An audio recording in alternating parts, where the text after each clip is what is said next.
What's up, y'all? It's 10 at 3 time at Tennessee. How are you? I hope you're doing well here on this Thursday, February the 5th, 2026, here in a cold, I would say, a cold, gray Knoxville today.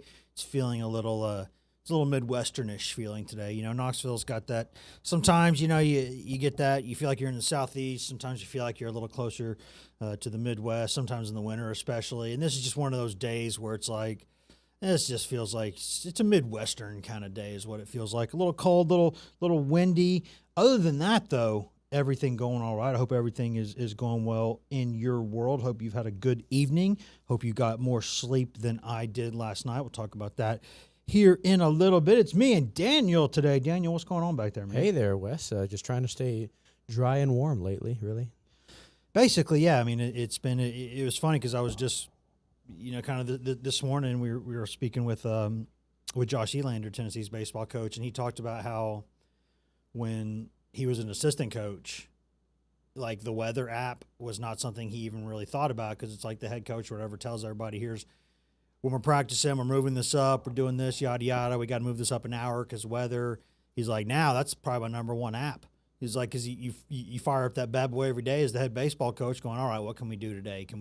When can we be outside? When can we not? Or, especially in the preseason because you only get X amount of time in there and every day, every week. And you're thinking, well, if it's going to snow today, let's go ahead and do some indoor batting cage work. Or let's go ahead and push this back a day. And then we'll take today off and then we'll go work tomorrow, right? So it's kind of with baseball and softball especially, you have to be very, very, very careful with these things. Even with Tennessee, where with baseball – they have they got the outdoor turf, right? They got the natural unnatural surface, right? And so that allows you really that's been a godsend for programs around the South, this kind of northern tip of the Southeast over to the Midwest, up in the East Coast, certainly the Midwest. It's a lifesaver for those programs because that allows you to play home games early in the season because if not, anytime the ground is frozen and then it's not, and then you get, just water coming up all the time and it's just gross. You can't play on the stuff. It's not safe. Plus, what kind of grass can you even have when it's been snowing? You know what I mean? Like it basically, the work that they have to do traditionally in places like in Knoxville to get a baseball field ready to go in February is, I mean, you talk about just a really, really, really hard task. So do I love baseball on artificial surfaces? Absolutely not. I do not. That's not. I think baseball, when in doubt, should be played on grass, certainly. I mean, I think all sports should really. And if you talk to players and athletes, specifically I would say at the football level, where, we're talking both football, our football, and what the world calls football, soccer, it's in their sports, especially with the knees and everything, it becomes a bit of a problem every day to play on those things and hurts more when you fall, and it's a little different. Now in baseball, I would think it goes both ways because when you play on an artificial surface, you're not getting as many bad hops. I can tell you that because you don't have the moment where the ball's kind of, did it hit a weird spot in the grass, or did it go off the lip and then into the dirt and then the dirt back to the grass, and is it going to make the ball take a bad hop or spin funny? You don't get that on the fake stuff, but you also are still playing on stuff that hurts. And I don't care how often these guys practice on it, diving on an artificial turfus, did I just say turfus is a word? I absolutely just did. You said turfus. That's what we're going to call a turf surface. It's now a turfus.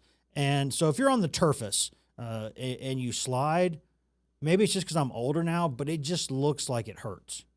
Even if you know how to do it, it just hurts. Like it has to, right? It has to. It does, though, allow for one of the funniest things that I get to see all year long, which it only happens a few times a year, but every time it happens, I get so happy. It's when it's just started kind of raining a little bit. the field's getting slick, and Tennessee's playing a team that doesn't normally play on the artificial surface. If you think about physics and stuff, you can see where this is going. They will slide comically far beyond the base. Because normally you start your slide at a certain, you're used to playing on dirt, right? And so if it's raining, you might slide a little later. If it's really dry, a little earlier. But you know more or less where you're sliding. And you calibrate yourself. It's Pavlovian. You do this enough times, you just know how far away you are from the bag and how you need to go for it. And then it starts raining on an artificial surface, and it turns into a slip and slide. And so you'll see guys going, 3 times faster than I could probably ever run, ever, even when I was a, quote, athlete, haha. And they will slide, and they'll be going so fast that either they have to use the bag to slam on the brakes with their hand, or if they can't get it, the grip right, they're going out toward left field. And it is so funny to me. It's not, I feel bad for guys who get out in those situations because it's like, that's a little unfair. But how are you supposed to go that fast and then do something that feels so unnatural, slide so much earlier? Plus, what happens if you misjudge it and it's not quite as slick as you think? Then you get the scene in Major League where Willie Mays Hayes is sliding into second base and he comes up a little bit short, and then the shortstop tells him to come a little farther, and then he gives him a one-finger salute, and it's really funny. But that to me would be even more humiliating. If the two choices are I slide to the bag and I go past it and I get tagged out, or I slide going into the bag and I come up short, I think I'm taking door number 1. If those are the two choices, both of them a little embarrassing. Number 2 feels like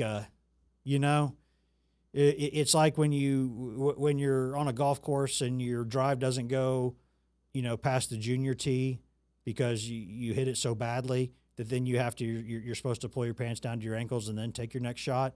Kind of an old golf tradition. If you don't get it to a certain point, that it's a little more embarrassing to come up short, I think, is what I'm saying.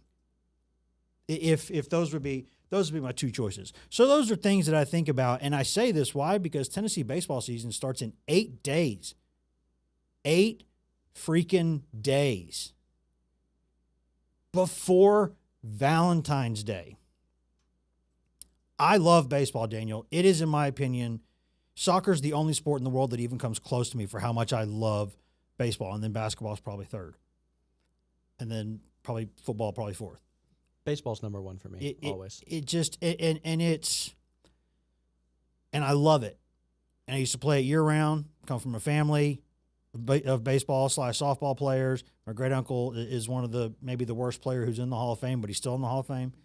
And we're just a baseball family, right? And so I love it, but I hated playing it in cold weather. It never was comfortable because you're just standing a lot. In baseball, unless you're catching or you're pitching, you're standing around a lot. Like, you can move around a little bit, hey, get into position, yada, yada, go occasionally chase a ball. But you're just standing a lot of the times, and especially if you're playing like in left field, and there'll be whole innings where you're just out there like, will somebody please hit the ball so I can move? I am frozen out here.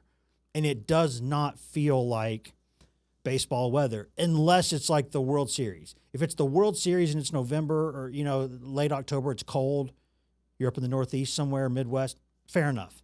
All right, that is acceptable cold baseball weather. And maybe you could say like April or May in Chicago, okay, you're going to have some days that aren't comfortable.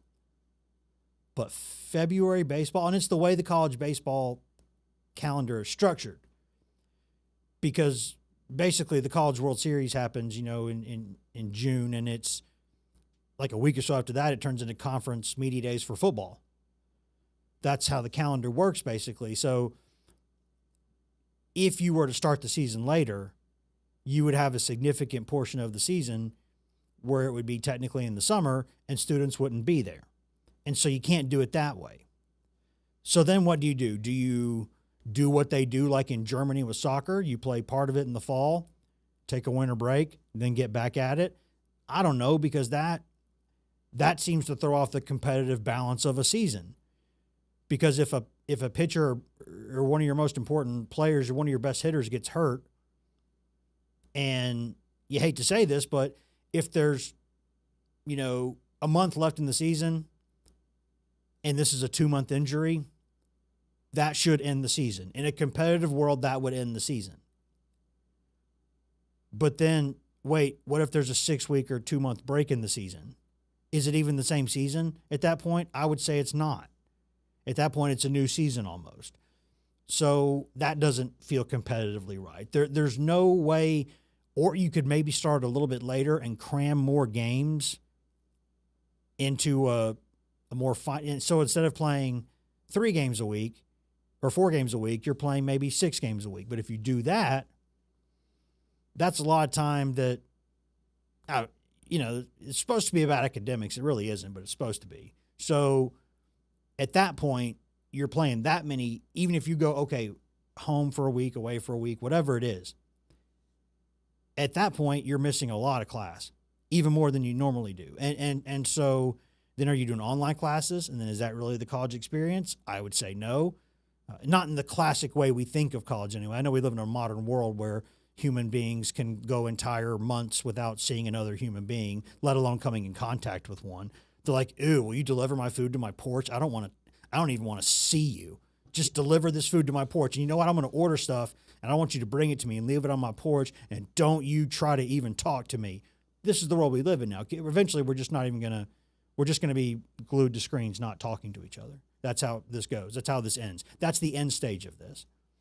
But if you do that, then you've thrown off what we think of as a college experience, and you're running the risk probably of more arm injuries because that's more games in a week and so then you need rosters that are bigger.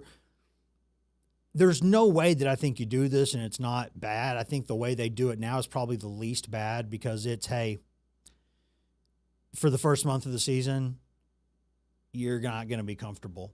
And if you are a team that plays in the Midwest or the Northeast, you will be you won't play a home game for 2 months, because you will be spending every weekend like this is as far north as you'll be. You'll go down to California, Texas, Louisiana, Georgia, and you'll play a lot of your games then. And then you're not getting a lot of money because you're playing a lot of road games. You're not getting home gate and all these things.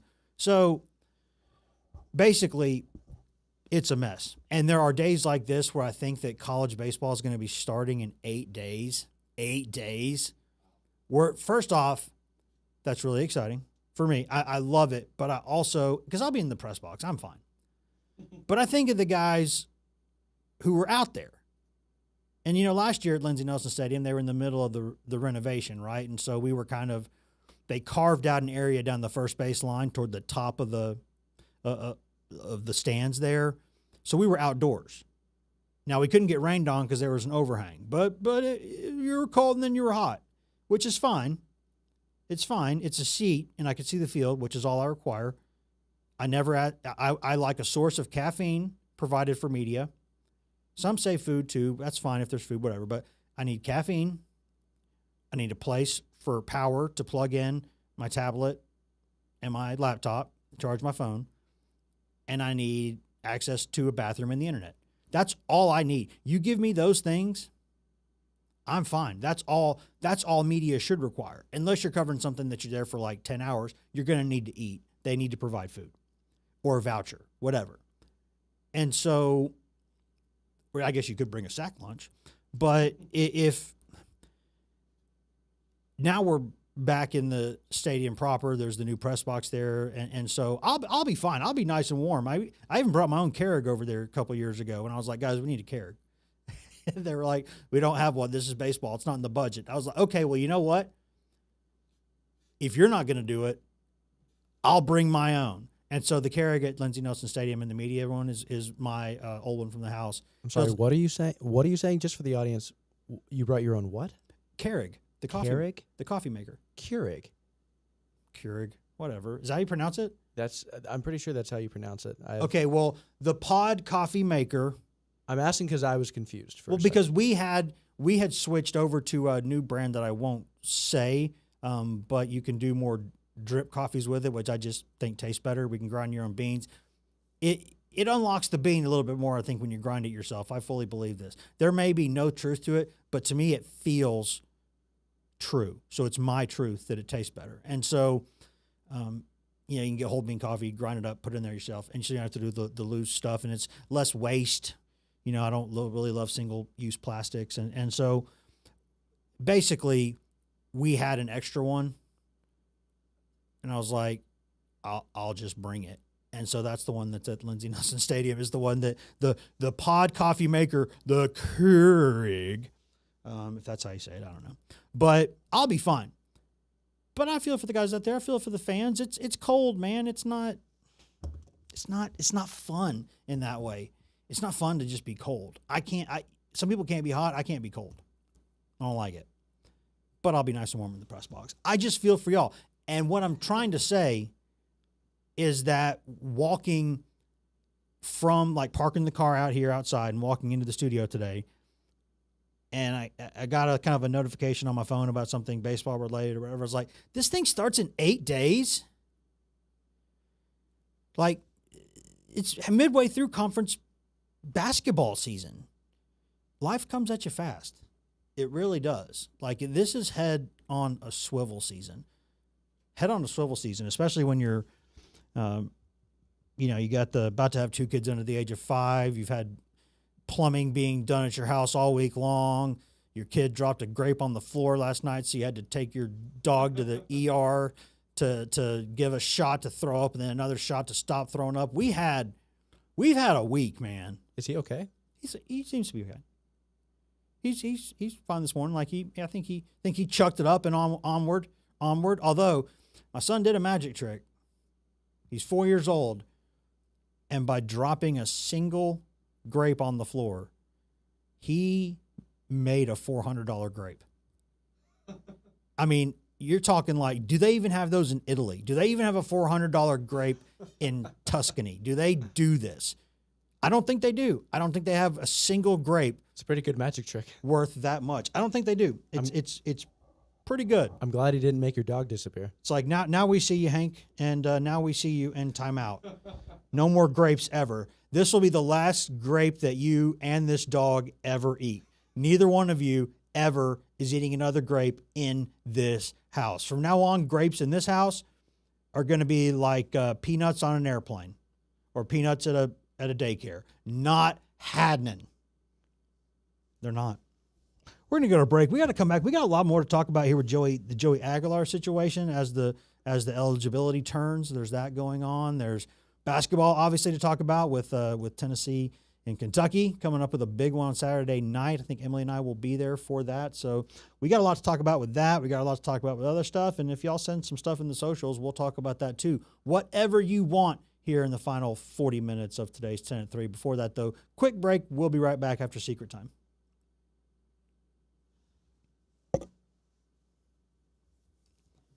All right, should be good in Secret Time now.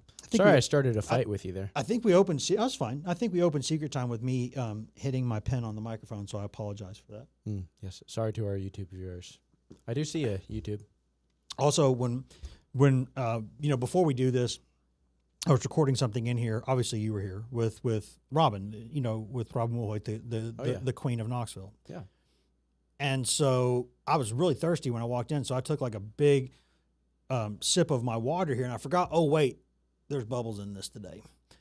And so then Robin's talking to me. I'm like, oh, God, am I about to burp at Robin Woolhoit on, like, am I really going to burp right here 2 feet from the Queen of Knoxville? I would feel mortified. Yeah, you should. And so I was like, okay, hold it down. So I held it down. I didn't do it. I waited till she left, and then it went Homer Simpson. But before that, it was a struggle, man. It was a struggle. And then now we're fighting over how we pronounce the pod coffee maker. Okay, there is a Keurig distribution plant in Knoxville. I've had friends who were employed there, and they say Keurig. So I feel like that's a decent authority. while we're on Secret Time, can you Google the pronunciation of it and see if there's one of these things where you can click it and it plays it? Not that that's a foolproof system. I will have to look at. I'll have to look at that because I don't have sound from my PC that can go out onto the show where we can hear it. So I will get back to you on that. 5 seconds in Secret 5 Time. seconds? Okay. Yes, sir.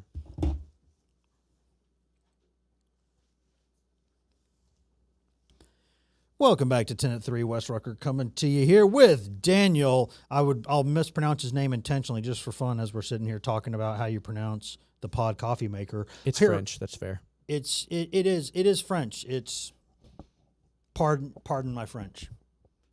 We're not going to cuss on this show though. I'll tell you that much. Listen, there's some things we're going to do. This is a family friendly show. We keep it classy here. Well, not classy, but we'll keep it. We'll watch our mouths. All right, we'll put it that way here on this Thursday, February the 5th, 2026, as the world of eligibility turns. I don't believe, knock on wood, that there's been any updates on the Joey Aguilar situation, although the last time yesterday we told you we'd be back in 23 hours, and I bet we'll have at least one update on that. I do think we have at least one update on that front, and that is that the hearing in Knox County Chancery Court will be not this Friday, but next Friday, 8 days from now, on baseball opening day, as it were, at 1:30 p.m. Eastern. So I think there was talk that maybe I would go over there, but that was, I think, when we thought the hearing would be in the morning. Now it's going to be in the afternoon, a little bit close for comfort on the time to the show starting here at 3. So we might have Emily or Elijah over there and do a little take one of their have them take one of those fancy satellite backpacks over there, and we'll talk to them while they're over there if it's out by then. I would imagine a hearing scheduled for 1:30 could end. Those things can be 30 seconds and they can take a lot longer. We'll see, but we will have more information on that then. By the way, and I hate that it's on a Friday, because if there is something that goes off at, like, let's say 4:02. Which there for a while, this show had a good week of things dropping it between the hours of 4:01 Eastern and 4:59 Eastern. So we would walk out of here and then something would be happening. And it happened like 3 times in a week. It was mad. But of course, we can go in here live for an emergency stream, but it's not when people are programmed all the time to go in there and know, hey, it's 10 at 3 time. That's why I wanted that to be the name. You know, the network and the time. Boom, boom, boom. You got it right there. Branding 101. See, kids you don't even need to go to college. Just listen and watch this program, and we'll give you some of this life advice that you need. That's why the name is what it is. You know where to go, and you know when to go there. And then they put my name on there, which whatever. I didn't care about that. I said I don't need that, but they wanted it. So that's why the name is the name. And so if something goes off at, let's say, 4:10 there, then it's not like we're 23 hours away. It's like we're 71 hours away, which would be really frustrating. Now, we would, if it were big news, we would come in here and we would do that, obviously, and no matter what time it was. And I've talked about for the future, we'll see how long the show stays an hour. I think the future maybe be a little bit longer, and then, not to speak out of turn, but I've said this before, but then also have like a 10 at 3 after dark, or like once a week, where it's like we come in here and you can talk about anything but sports, and it's 10 at 3 after dark. Or I thought it'd be funny if it were one day a week at 10 p.m. and it was 10 at 3 at 10, because that is so stupid that I kind of like it. There's levels of stupidity. There's regular, like, it's a little stupid, but it's okay. Then it's like, okay, this is cringy. Then there's a level beyond that, I think, personal opinion, that you go, that's so stupid, I love it. So, 10 at 3 at 10 could work. But so with that, though, I still, and there have been some questions asked in the past day, understandably. People would say, to responses to things I said on the show, or I tried to be as crystal clear as I could, and I'll still do that. I'll try to be even more clear than I was yesterday. I do not blame Joey Aguilar, Diego Pavia, Charles Bediaco, any of these guys. I do not blame any of them for trying. And I do not think it's ethically, morally wrong in any way to try. And in each of those cases, I can see legitimate, legal, ethical grounds in their favor. And I will not freak out or suggest anyone else freak out if this goes the way I think it goes and it becomes a free-for-all. I won't sit here and say it's the worst thing that's ever happened, or it's that these are bad guys for trying this, or, you know, they're just trying to find a loophole here.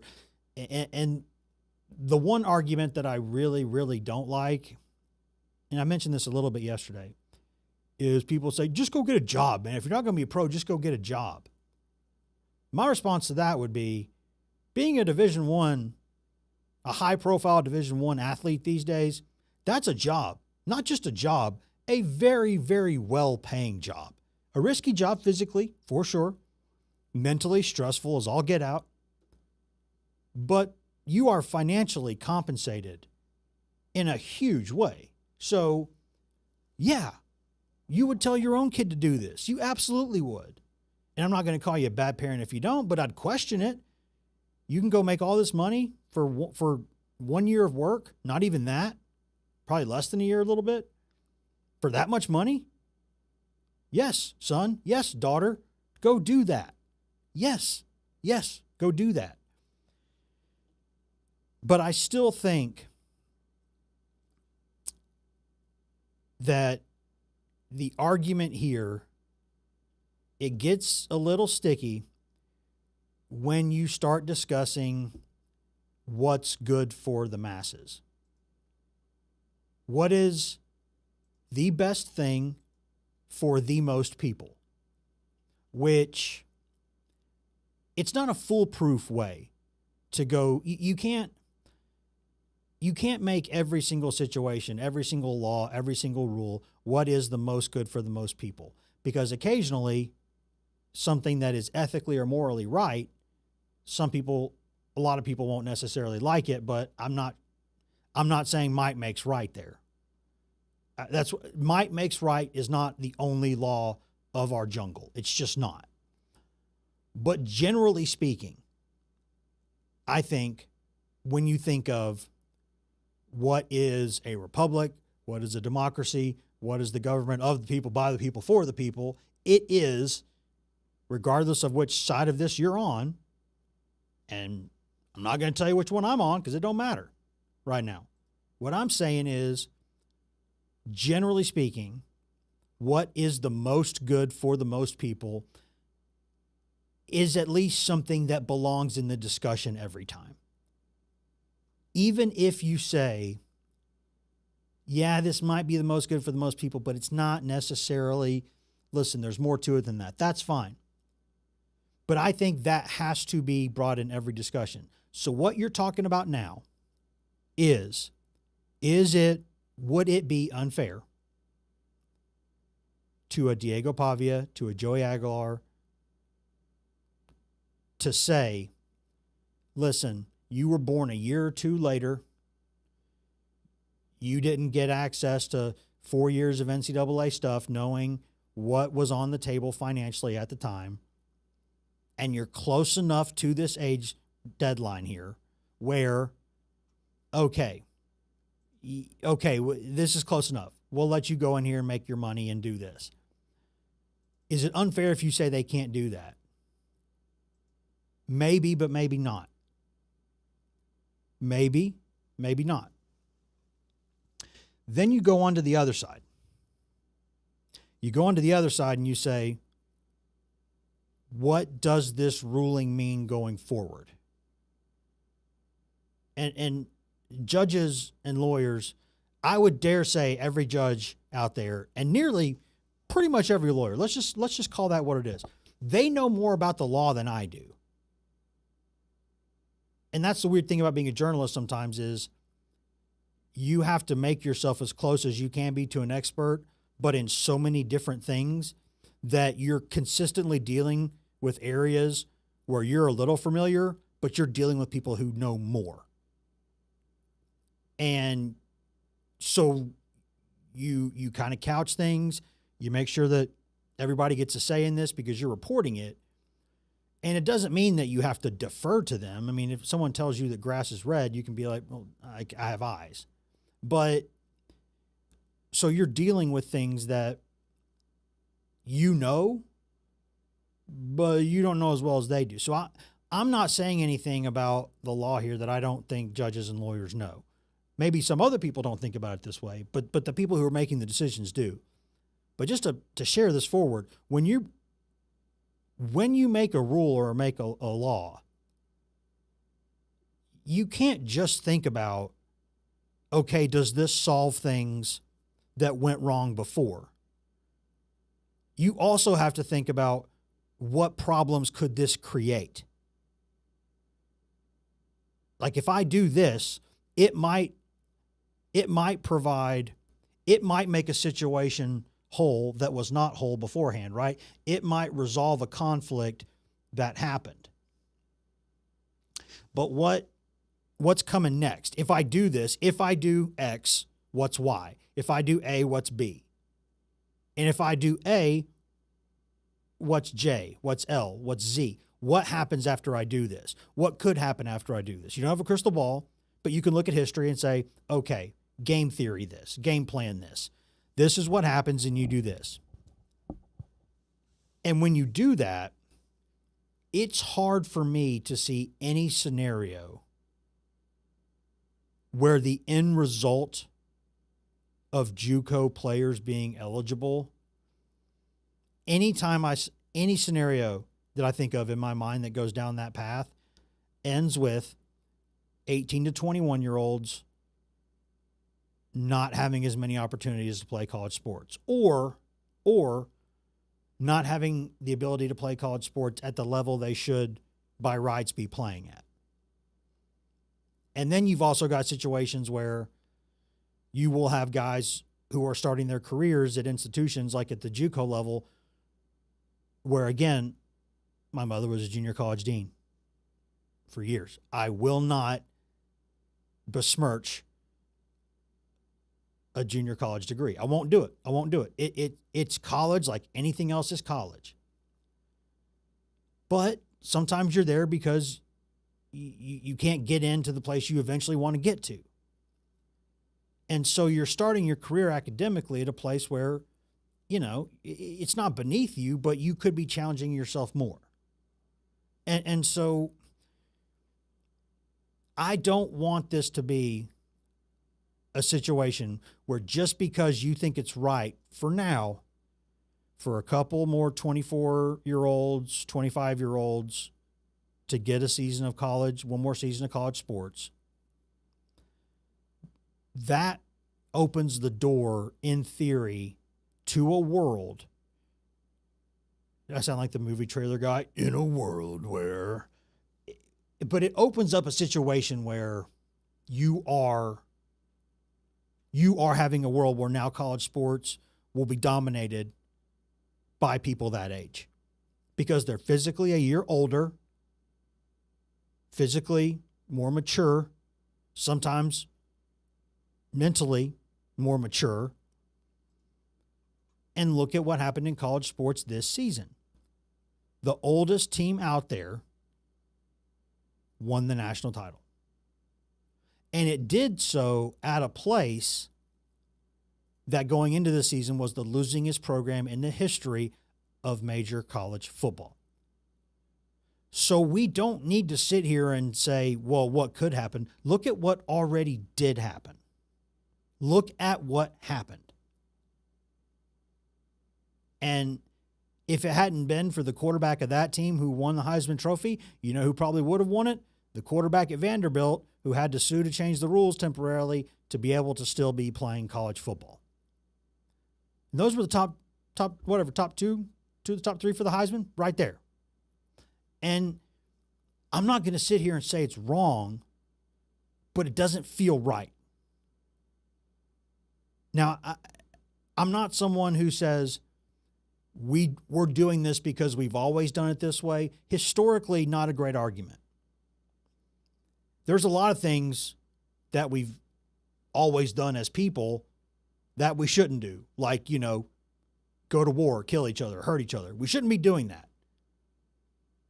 It happens, right? It's so you could say, well, we've always done this. Well, it doesn't mean you have to keep doing it. And that's obviously an extreme example. But what I'm saying here is, in any way, shape, or form, saying we've done this because we've always done it, not a great argument. But you can, from the flip side, look at this and say, like I did say yesterday, if you were Goodwill Hunting this on a board and you're doing this big, long formula, and if the final solution here on the end of the board, if the end product says you're going to have 24 and 25-year-olds playing college football every single year, I think we've gone wrong somewhere. Something has gone wrong there. If that's the end result, then that can't be right. It can't be. That's not. There are exceptions to every rule, but if this goes this way, in some ways this will start becoming the rule. And so you will have guys just transferring up one level at a time, starting at JUCO, and then by the end of their careers, they're a 24 or 25-year-old competing against an 18-year-old out there on the field. And while this is in some ways professional sports now, it still isn't. And if we're going to talk about, in fairness, who should be competing against who, that's a conversation we need to be having.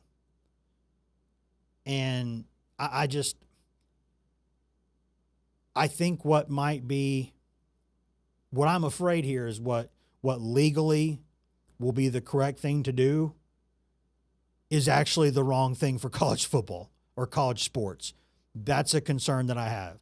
I think by being fair to some people in this situation, you would be making things unfair going forward for a lot more people. And that's why I'm really glad I'm not a judge. I never wanted to be a lawyer. I don't want to make this decision. I have ideas. I talked about them yesterday. I got a lot of ideas. I think some of them are pretty decent. I think they're pretty decent. I'm also an idiot, so they might be bad. But if we can't, like, at some point, we got to put up some gutter guards in this bowling alley. Like, right now, it's not. It's like if you went into a bowling alley, the middle of it, and you took away not just the guards not just the gutters for yours, but for all 50 lanes. You throw the ball out there, God knows where it's going to go. That's what's happening right now. You put the ball down there, and also, by the way, we've got shocks and suspensions in here, so it's going to be going up and down and back and forth. So it might come back at your own feet. We are throwing this out there and seeing what happens. That's what this needs to be. We need to shrink this a little bit. And we got to figure out, okay, I'm sorry that this isn't great for you right now, but this is how it's got to be. We'll have exceptions, but these are the rules. These are vaguely the rules. And I hope that these cases do that, and I hope that these cases don't eventually, turn into an issue where we've not solved anything, which happens too often in life. So let's get this sorted. Let's figure out who can play college ball and who can't. We all have ideas, but you know what? Just give us the ideas. I'm tired of this menu is too big. I'm tired of looking at it. Just bring me food. Just bring me food. I don't care. I'm allergic to this and this, so don't bring that. But anything else, bring it on. Put it on the plate. Let's eat again. That's let's do that. Let's do that. Before we do that, though, we're going to step away for just a second, and we're going to be right back after a little bit of secret time right here on 10 at 3.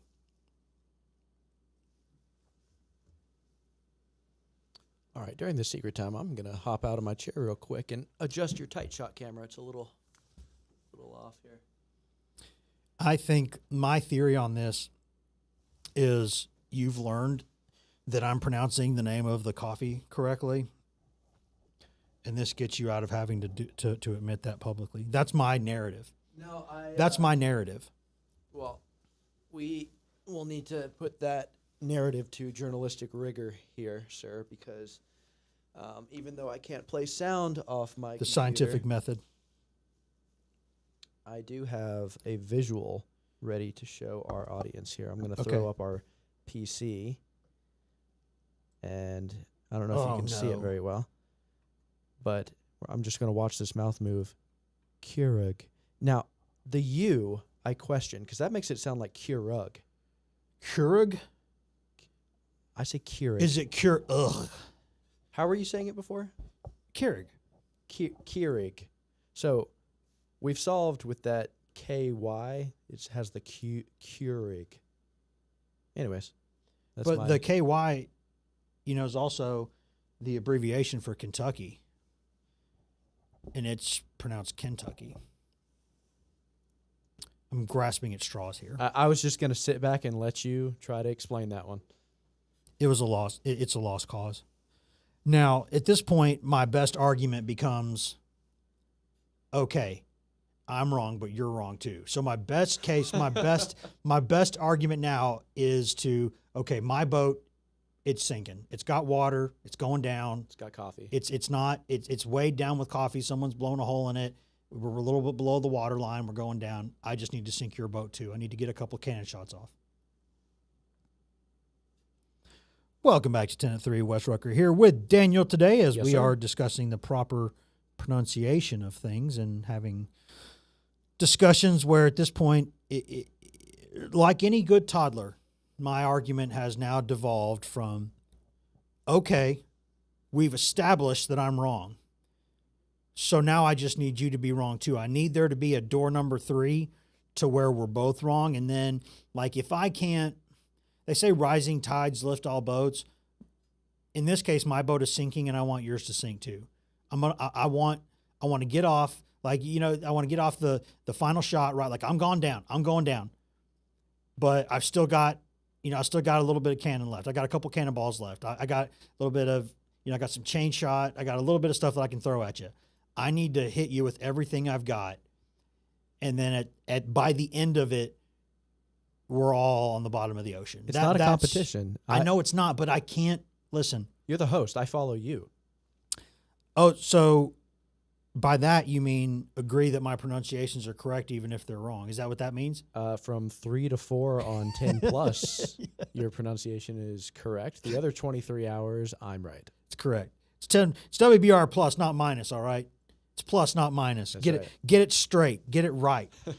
Speaking of get right, the Tennessee basketball team is getting some things right, and the Vols have a big one coming up Saturday night in Lexington on the frozen blue tundra of Rupp Arena. It's big game because these were teams that were, they were supposed to be SEC title contenders, and they both are, but neither one is happening. It's not been a straight line for either one of them. Both have kind of meandered a little bit. Both have had some highs and some lows. Kentucky's had some real lows, but a couple of big highs too, including coming to Knoxville in a place where Tennessee almost never loses, getting down by 16 points, coming back and winning. That's an accomplishment. Now that is, you got to tip your cap on that. And it's easy to say Tennessee did things wrong because it did. It did.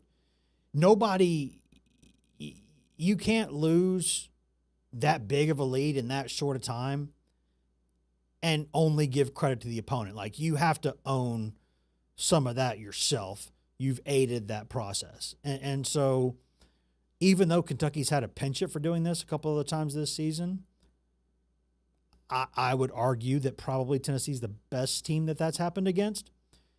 And But that night, things for Tennessee, or that afternoon, I should say, that was a nooner.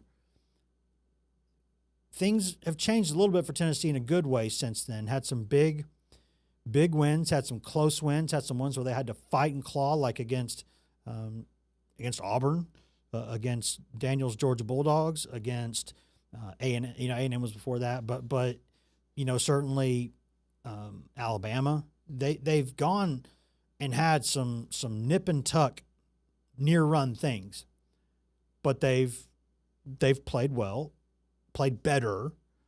And then against Ole Miss, a team they should be beating, they took care of business, and down the stretch, still ended with one of the funniest ejections I've seen. Not the top, but probably in the top 5.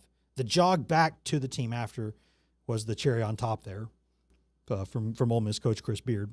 But Tennessee's gotten the thing going now. A few wins in a row, not far behind. I think one game back in the loss column of the SEC standings now, and they're playing better. Now, Kentucky has won 7 of its past 8. Kentucky, I believe, has won 11 of its past 14. Kentucky has gone from a team that this is interesting because we never know exactly with the NIL stuff. We never know exactly what some of these salary things are. But there have been reports that Kentucky's roster is the most expensive in college basketball, between $20 and $22 million that they've spent on that roster. That's the report anyway. And we know that they're putting more percentage of rev share toward men's basketball players than anybody else in the league is, which makes sense because Kentucky would be the place that did that for that sport. That's just good business when you're at UK, frankly. And so that team was a bit of it was a dirty diaper early in the year. It was bad. It's not good. It's not good. It was a mulch fire. A mulch fire in a tank top. It was not good. Not good. And then a couple guys got hurt. And it looked like things were spiraling for Mark Pope. People calling for his job. Some of them still are because, it's UK being UK. If you ain't first, you're last. And so if in that situation, losing a couple of big-time players, shortening the rotation, they've actually started playing better basketball. And they've gone from being a team. I was listening to my friends at the Field of 68 last night saying that Kentucky's kind of gone from like a team that because of the roster price tag you wanted to hate to a team that it was, good, some good schadenfreude when they were losing, to a team that now you're like, oh, they're kind of like underdogs now. They've bounced back. I'm like, no, I don't know if I'd say that. They're still got some dudes.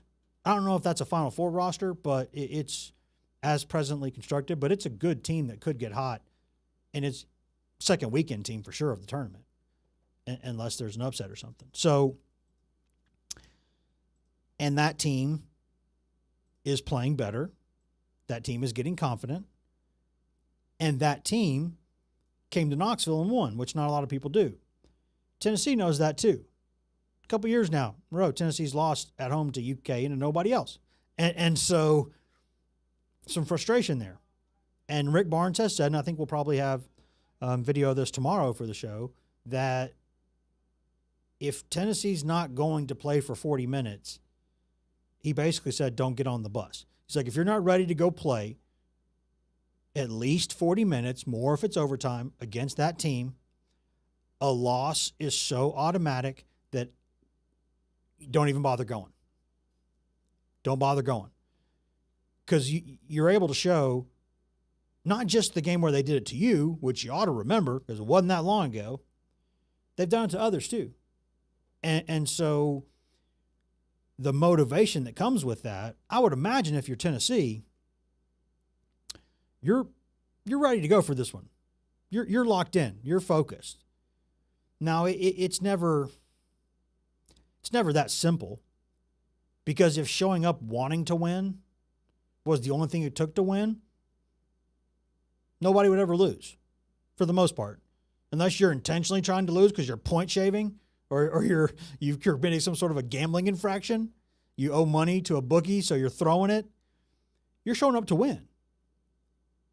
But it's great to say that. Then the game starts, and Rupp Arena's going crazy. It's giving UK a big lift. It's giving you problems. It's making things hard for you. We've seen Tennessee overcome that. We've seen Tennessee go up there and win some games. But this will be a test in terms of the noise, in terms of dealing with the chaos, in terms of dealing with, let's be honest, what's usually a pretty favorable home whistle, you could say, for UK in that building. And, if you've covered games up there, you understand that you don't justify it, but with the noise and things get going in there, you just see how a ref would you hear the roar of that crowd, and you kind of like hearing it.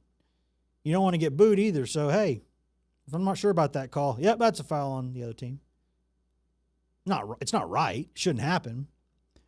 But sometimes, hey, you don't want to get punched in the face, I guess. So you make a call the way you do. But when you look at the things that Tennessee has had trouble with, you look at the turnovers. That's probably the first 5 things on the list. And then beyond that, the inconsistent free throw shooting. And those things are things that typically happen more when you're on the road. Usually commit more turnovers on the road. Usually miss a few more free throws on the road. Pressure gets to you, noise gets to you, the moment gets to you. And Tennessee's been playing better, but going there and winning this game, I wonder sometimes about how important a road win is. Just, you got to follow me on this for a second. When you play in the NCAA tournament, when you play in the postseason, that's not a home game. It's also not a road game. It is a neutral floor game. Now, there may be more fans of this one or that one, depending on where you're playing the game. Like if you're playing Purdue in Detroit with a Final Four berth on the line, that's going to be almost a road game. Now, if that game were being played in Nashville, or that game were being played Chattanooga, Atlanta, that's going to be more of a home game for Tennessee a little bit, right? So that's how that goes. But there are things specific to road games that don't necessarily, they're not apples to apples with the neutral. They might be like a Macintosh apple and a Granny Smith apple or something. Like they're one's a little more sour, they're a little different.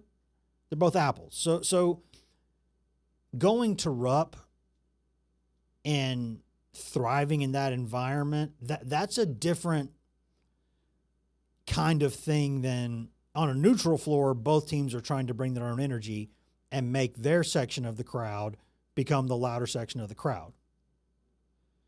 At home, you try to use what you have to fuel you and give you a boost, maybe get on the refs, get them to make some calls in your favor, make some noise, create some havoc, do that. On the road, you're playing out of spite. On the road, you're playing out of pure spite. It is, I want these 5 people I'm playing, the 12 people on their bench, and these 20,000 people in the stands, I want them to be miserable. I want them to hate me. I want them to lose. I want them to go home angry. It's spite.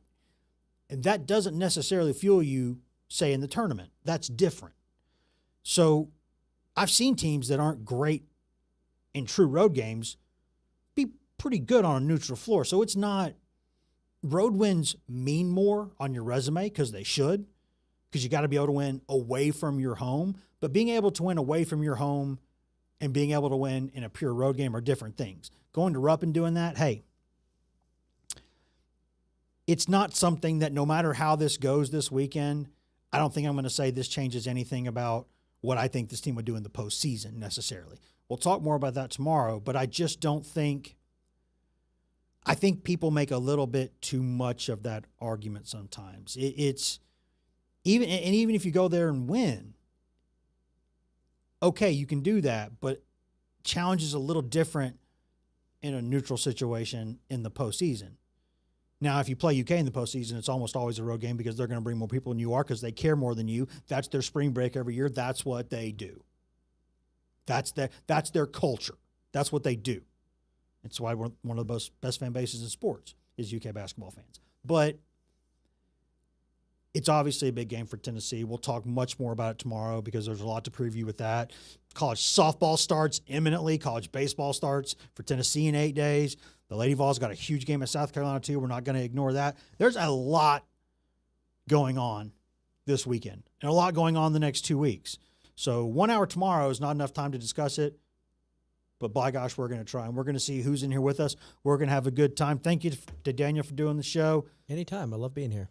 And even more importantly than that, thank you to all the people out there watching and listening who also maybe don't know how to spell or pronounce foreign coffee words. We'll see y'all in 23 hours.